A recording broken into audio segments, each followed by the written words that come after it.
Alright, motherfuckers, today we're gonna talk about the show called Adolescence. And this show is absolutely horrible.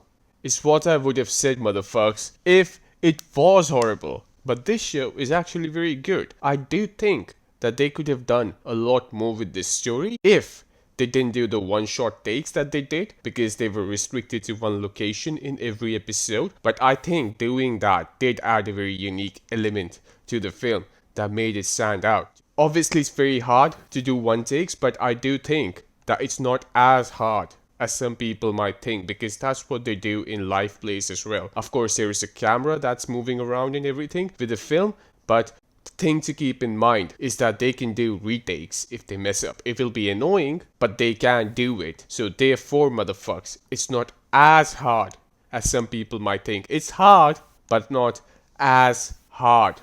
With that said, now, all the actors were very good. They all did a very good job. The story was good. I think episode 4 being the last episode was a bit weird. I don't know how to end a story like this when every episode is one take because there were just so many characters. The police officer in episode 2, you can argue he had his closure when he asked his son to fucking go on lunch with him, but it just didn't feel proper in a way because this is just not something that you're used to seeing. The protagonist of the film only had a voice call in the last episode and that was it. The last episode just wasn't about him. So it was a bit weird in that sense, very unique. With that said, the show is still very good. Now some people are saying, oh, they race swapped the protagonist. They race swapped the protagonist. No, they didn't.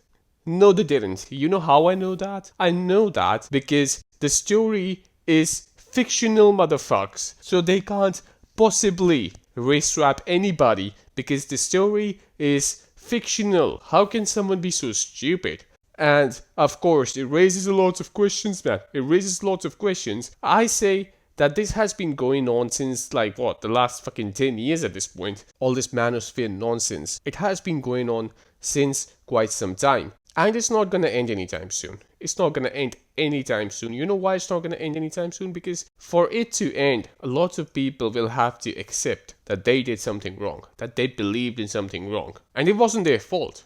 You can argue, it wasn't their fault. But if you think people in such a large scale are gonna accept that they did something wrong, or even that they facilitated something wrong, it's just not gonna happen, man. People are so desperate to feel superior, even though guys were pointing this out, even the guys were looking at another guy and saying, hey, you're wrong. You hate women because you don't get them. They're not saying it because they're worried about women. Get the fuck out of here. What are you on about? They're saying it because they want to feel superior. That's it. So forget about having a utopia in this world. That's never gonna happen. That's a myth. As far as the show is concerned, motherfucks, it's a good show, great actors. I actually thought it's gonna be a longer show. I thought it was like 8 episodes or something, but turns out it's only 4 episodes, so that was a bit of a surprise. But the way I did the show is that, did I want to watch the next episode when one episode finished? And the answer is a yes in this case. So that's a good thing. That's a good thing, you know? Now, let's talk about episode 3. Episode 3 was very good.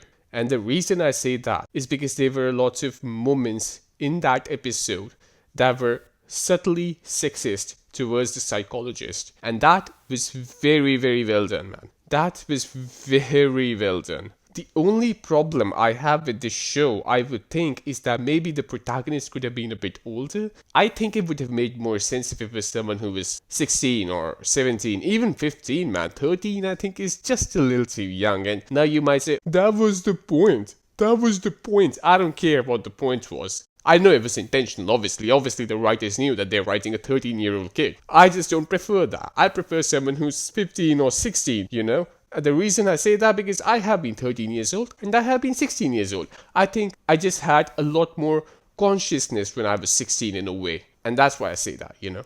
That's the only reason. With that said, this show was good. If you want to watch it, man. If you want to whine about the show because, oh, hey, this is fake propaganda. No, it isn't, man. It isn't. Because if you actually understood the story, you would realize that it was more than just sexism. This guy was being bullied as well. So there is some grey. And now for the love of God, don't you dare say I'm justifying what he did because he got bullied. No. No, you retard. I'm not doing that. But if it was propaganda, the woman would be alright from the beginning till the end. And the guy would be all wrong. But that wasn't the case here. That's something to understand. So with that said, motherfuckers, I like this show. I like what the show was trying to say. I'm not a big fan of movies and TV shows saying something. Look, you can say something, but it has to be subtle. It wasn't subtle in this case, but there is always an exception, right? There is always an exception. In episode 2, they kind of made it very upfront that this is what the show is trying to tackle. And I think in episode 1, 3, and 4, that wasn't the case. So I think I like that. Episode 2 was also good, but it was the weakest of the 4 episodes, I feel like. Alright, motherfucks. With that said, this is it.